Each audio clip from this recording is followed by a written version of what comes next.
I just know one thing, like Justin really is a great guy. It's not even about winning a PR war.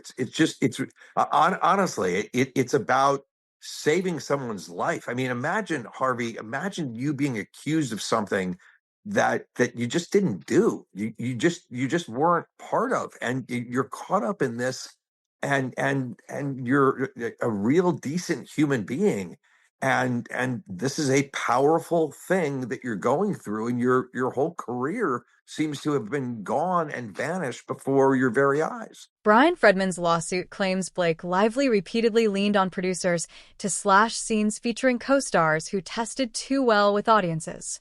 Court filings cite 7 separate occasions where she threatened to walk unless editors trimmed or erased hot material that showcased anyone but her. Remember that promising young actress who mysteriously vanished from the 2018 thriller? The suit says Lively phoned executives 3 times, demanding her rival's screen time be gutted before release. Once you connect the dots, the pattern is impossible to miss. Whenever a colleague's popularity spikes, they quietly fade while Blake's close-up stays intact. The legal cache even includes emails confirming the pressure. Judging by this clip, you tell me, even Sony wasn't involved in this. Listen to this. Brandon hasn't seen it, so we're going to sit through it. We just manifested that. But and listen, just know, it's literally, this is not a bit. It's literally not done. So like to be honest, like what really happened is we were like, we're going to show the movie, and the studio was like, no, you're going to show 20 minutes. So we're like, no, we're going to show the movie. And they're like, it's not done. And I was like, they don't fucking care. Like, let's just show them the movie. Like, because you're going to go again, aren't you? You're going to go watch it in theaters too. I don't know. Don't you guys care that the movie be finished and that Justin's take be finished? Look at this. Colleen, Brandon, Blake. Where's Justin? Why was Justin not only she's not allowed to be in any of these interviews, but then she's out there stealing hard drives. That's what she did here to go spread the word on this movie. Twice. And they were like, it's true. They were like, if everything's not perfect and it's not done, and what if we're going to change things? I was like, these are the people who authored the success of the book. Like, you guys are what matter. And like, you guys seeing the movie is like so important to us. So we're so excited to show you guys. You brought us so many gifts. Way to take over, Blake. Literally just took it from him. This movie, this book, you mean, that Justin found first, that Colleen told him to star in, that he oversaw with his production company for all this time, and you just took it over. Today. We did. I know. Also, last one, we're going out with a bang. But honestly, you guys, like, y'all are the only audience in the world that's going to see this cut. It is an early cut. I'm so fascinated to know which cut this was. Was this Blake's cut? Was anybody in this crowd that saw this cut? Can you please reach out to me, hit me up, or Kim on socials, or you can reach out popcornplanet@gmail. Please don't spam me with other news links. I get plenty of those. But if you're an insider with info, you can hit me up, please. Who saw this cut? And yeah, we're so excited. And you know, like busing 2,000 people to a movie theater sounds like a chaotic nightmare. So I just need you all to be excited and patient. This is Okay, look, if they really bust them all over, Sony's in on this. Okay. There's a lot of theories that she stole this from Sony. No way Blake hired all these buses. She wouldn't even pay for her own wardrobe. So there's no way she paid for all these buses. So this must have been approved by Sony. So it makes me wonder which huge honor. Blake had to fight for you guys to get to see this early, so we want it to go well. I literally brought the movie with me on the airplane. Like I have like a folder with like a disc, like a hard drive. I love it. Yeah. I literally stole this from the editors. Some of those editors got fired. But don't worry about that. I have it now. I'm in control. Isn't that lovely? Because you guys are more important than anybody else. So yeah, it's and the other thing is I have the cutest jeans ever that I'm wearing tomorrow night. Also not sponsored. But they're really, really cute. And they've got flowers on them and they're cut out. And then Colleen saw my jeans and then she was inspired because she loves me. And she was telling them the whole time how she's like Atlas is her favorite. So this is what you're coming into here. So if you're wondering why I'm talking about great. But anyway, did you bring your jeans? That was such a genuine. I really do think he's been stuck in his reaction of Great. You can just tell he's so fed up with all this nonsense. So she has these cute flower jeans, and I was like, oh my gosh, we're gonna be jean influencers. So I was like, we should give everyone patches, because like when they see our cute jeans, they're gonna want cute jeans. So I bought patches on Amazon. Honestly, I haven't seen them. They could be really ugly. People are like, there's an event, there's people coordinating this. I was like, it's fine. I'm ordering it from Amazon. I sent it to Colleen's hotel room. So we have like cute flower patches, no pressure. But like, if you guys want to have Ruin your jeans and put on a flower patch, florals up for the DV movie. Oh my God. This woman is insufferable. What she will go to promote this like movie. cute patches to put on your jeans so that we can like, Brandon has them for his Wranglers. I want to iron them on Brandon's pants, but he always has the cutest like vintage Wranglers and Levi's. I don't think he'll. Yeah, way to guilt him. You better put them on your Wranglers, your expensive jeans, Brandon, or you're not a supporter, and you won't get that Wolverine gig that Hugh Jackman, Ryan, and I keep threatening to. Remember when the film adaptation of Colleen Hoover's bestseller It Ends With Us was hyped as the must-see romance of the year? On paper, the pairing of Blake Lively and Justin Baldoni looked like a dreamy collaboration. He would direct and co-star as Ryle Kincaid. She would anchor the project with her star power. But early optimism quickly curdled into the most toxic on-set saga Hollywood has whispered about in years. Multiple insiders now claim the trouble began right after the first test screenings. Audience cards praised Baldoni's portrayal of Ryle, noting how sympathetic and layered he felt, especially to female viewers. According to documents filed by entertainment attorney Bryan Freedman, those reactions tripped Blake Lively's jealousy alarms. She allegedly approached producers with a shocking ultimatum: reshoot any sequence in which Justin generated too much goodwill or she would walk. How could a single star derail an entire production? Freedman's filings sketch a calculated campaign. First, Lively declared herself the unofficial intimacy coordinator for every romantic scene. She dictated camera angles, blocking, and even the rhythm of each kiss, effectively controlling every emotional beat. Then, in a bizarre reversal, she began accusing Baldoni of improvising excessive contact during those very takes. 3 crew members have signed sworn statements confirming this pattern, each noting identical complaints lodged only after Lively had approved the staging herself. The campaign extended beyond the cutting room. Staffers describe a deliberate girls versus boys climate fostered by Lively. Female cast members received invites to exclusive dinners and wine nights. Baldoni was left conspicuously off the guest list. Text messages included in the lawsuit show Lively warning co-stars to keep their distance, labeling him difficult and hinting at vague boundary issues, though no incidents were ever detailed. Meanwhile, Lively allegedly reached out to entertainment reporters to seed negative narratives. Emails produced in court show her offering exclusive interviews, plus candid photos from set, in exchange for stories framing Baldoni as an overbearing director. Several journalists have privately confirmed receiving the pitches, but declined to publish uncorroborated claims. Most explosive are the texts between Lively and senior producers. In one exchange, she insists Baldoni receive minimal screen time in the final cut and limited press spots. Focus on his directing only. Another message pushes for him to be excluded from key international junkets. Need marketing centered on me. Keep Jay's interviews separate. According to Freedman, similar directives reached the publicity department weeks before the trailer dropped. Producers, wary of jeopardizing Lively's box office draw, and her husband Ryan Reynolds' future availability, capitulated. Reshoots were scheduled that conflicted with Baldoni's commitments elsewhere, forcing him to pare back scenes. When he sought compromises, Lively allegedly told executives she could not work with someone who won't fully commit. When Freedman submitted these materials in court, the response was immediate.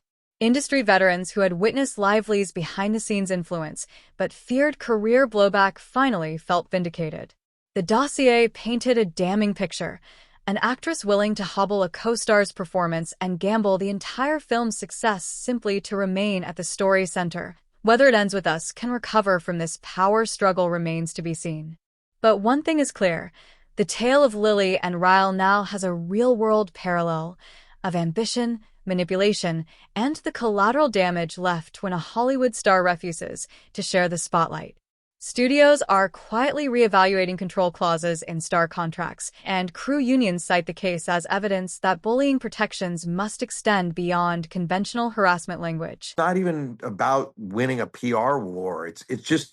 Honestly, it's about saving someone's life. I mean, imagine, Harvey, imagine you being accused of something that you just didn't do. You just weren't part of, and you're caught up in this, and you're a real decent human being, and this is a powerful thing that you're going through, and your whole career seems to have been gone and vanished before your very eyes. I think what hasn't been settled is the fact that they've lost 4 projects, significant projects, the studio. There's obviously the reputational and emotional distress harm. He's got 2 little kids that pay attention to what goes on in the world.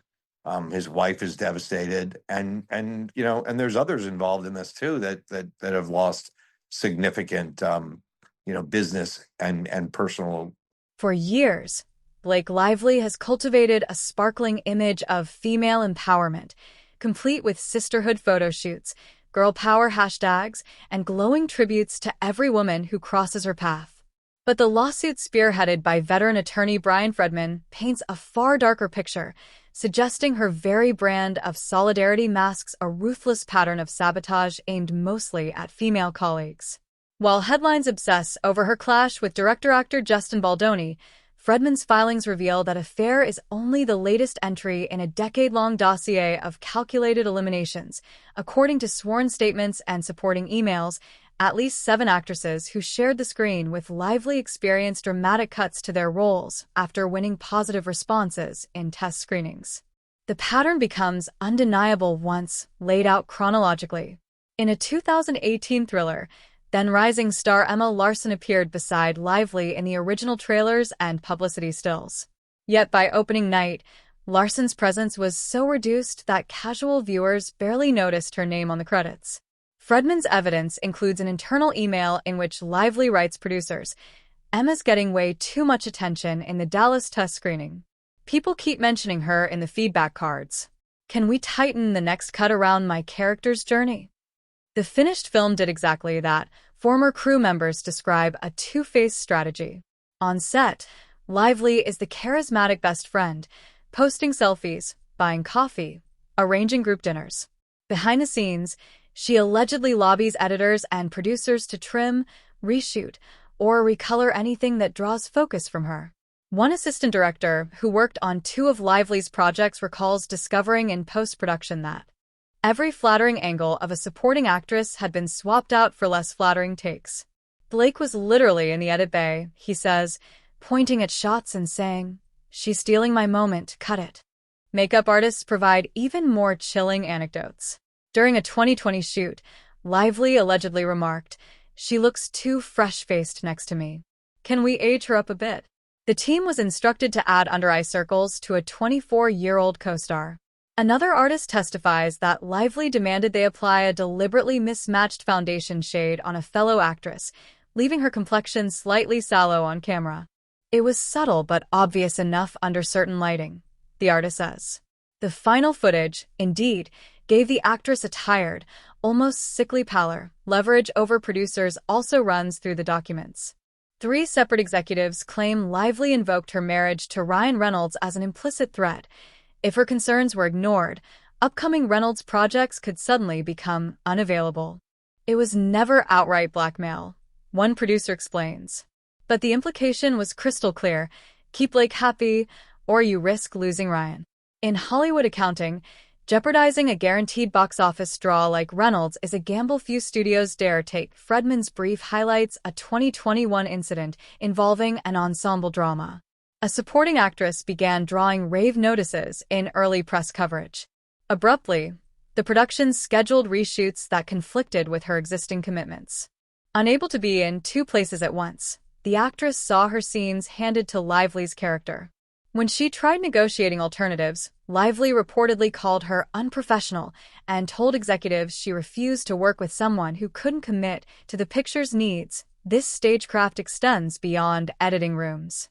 A former costume designer says Lively would gush over a co-star's dress, then later instruct the wardrobe team to give that actress less flattering color palettes. She'd suggest mustard yellow on someone with a cool undertone, the designer recalls. Meanwhile, Blake's own gowns were custom-fitted and perfectly lit. Perhaps nothing encapsulates the alleged MO better than Lively's reaction when Forbes published a Rising Stars to Watch profile featuring her younger co-lead.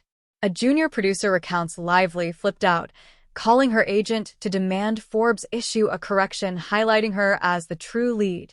The magazine declined, but studio reps soon pressured Forbes to run a separate puff piece on Lively the following week. Freedman's team has cataloged dozens of similar episodes across nearly 10 years. Friendships weaponized, compliments laced with subtext, and a recurring three-step pattern: befriend, isolate, erase. First, Lively identifies a female peer who is resonating with audiences or critics. Next, she publicly champions the actress, while privately undermining her with subtle digs and behind-the-scenes lobbying. Finally, she leverages her influence, whether through edit requests, wardrobe tweaks, or scheduling traps, to reduce the rival's presence. By the time a project reaches audiences, the threat has been neutralized, and Lively's persona as Hollywood's supportive big sister remains intact. What emerges from the filings is not a few isolated acts of jealousy, but a sustained strategy to ensure Lively stays the brightest star in any room. The documents depict a performer who understands studio politics so intimately that she can pit allies, publicity outlets, and even her marriage against would-be competitors. While the public sees matching friendship bracelets and girl power hashtags, insiders describe a chessboard where every move is calculated, every relationship measured by its potential to dim or magnify Blake Lively's own light. Unless the courts or industry peers finally call checkmate, this strategy could continue unchecked, leaving more up-and-comers sidelined before they ever get their chance to shine. We have alleged in our complaint that this was a takeover of a movie, and whether we find out exactly what the reasons for the takeover were and who was behind the takeover, I think that we're going to find some interesting documents when Discovery starts, and I'm looking forward to Discovery. Because when you start to look into what was in Stephanie Jones's hands and what was in Leslie Sloan's hands and what was in Blake Lively's text messages and what those discussions were like, I think we're going to find the answers to this really quickly. It all comes in this document that we did talk about. I think this came out yesterday during the live, which if you missed yesterday's live with Zach, we had a wonderful time with Zach Peter. Hope to get him back. But I want to go through some of this because there's so much nonsense in this doc. And as Deadline here does sort of break down very well, it's just so much back and forth where ultimately they're just trying to agree on protective orders, which there should be some sort of protective order. No one's denying that, but no one wants to give. And honestly, Blake's asking for too much, in my opinion. She wants all celebrity correspondence to be private. It's called AEO, which is attorney's eyes only. All sort of private mentions from celebrities, etc., should be only for the attorneys. It's like, girl, no. You published his text messages. Can we just hold on, Blake? You published his text messages in a complaint that wasn't even a lawsuit, and then gave it to the New York Times before you filed it officially. You're a despicable and a massive hypocrite.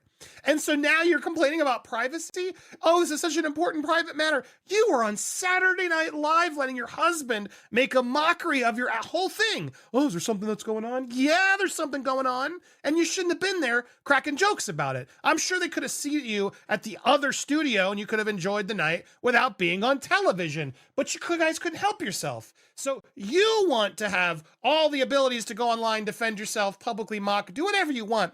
But when you want it to be private, you just get to decide that it's not how it works. And I imagine the judge is going to start getting frustrated because no one's agreeing to any side of anything. They just refuse to meet in the middle. And so there's a few parts in this document that I think are really important to talk about, including, yes, calling out content creators, but trying to there's a lot of legal speak, etc.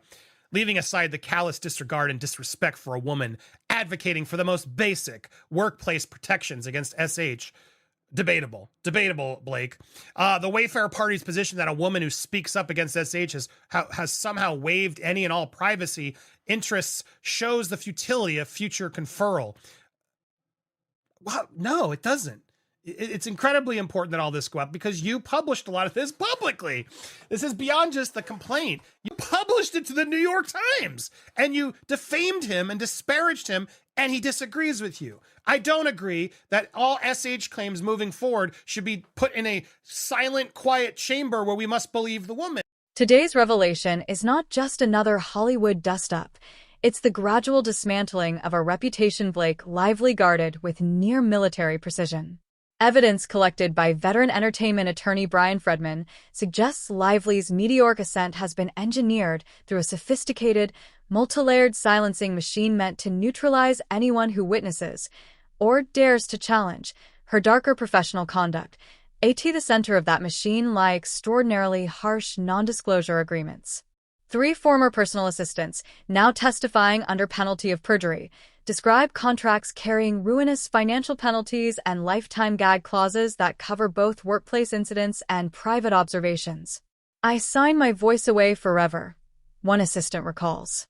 A senior entertainment lawyer, quoted in Freedman's brief, calls the documents weapons of intimidation, not mere trade secret protectors. Even the most casual anecdote is off limits, chilling any first-hand account that could dent Lively's polished image. Yet paperwork is only the first line of defense. Insiders say Lively maintains what they refer to as an insurance policy, a meticulously organized cache of compromising photos, saved message threads, and discrete audio clips on nearly everyone who spends meaningful time in her orbit. A former Entourage member states flatly, "If you've shared a trailer or a table read, she has receipts." The threat is implicit. Speak out, and something embarrassing could find daylight. Backing that leverage is a web of strategically placed allies, studio executives, agency power players, and friendly editors, who help preserve the America's Sweetheart narrative while scrubbing away inconvenient truths. According to one producer, negative mentions of Lively can vanish from an outlet's editorial queue before the coffee gets cold. These aren't casual buddies. They're chess pieces stationed where they can spike an unflattering headline, greenlight a fawning think piece, or flood social feeds with complimentary sound bites whenever trouble looms. Freedman's filings highlight 5 recent cases in which industry figures received legal warnings within hours of posting vague social media gripes. A makeup artist who wrote, "Some blondes aren't as sweet as they seem," discovered cease and desist papers on her doorstep before midnight. An assistant director merely liked a thread discussing difficult talent. He was served by breakfast. Message received. Anonymity is no shield, and even ambiguity invites punishment. Equally tactical is Lively's use of her wholesome family image as both sword and shield.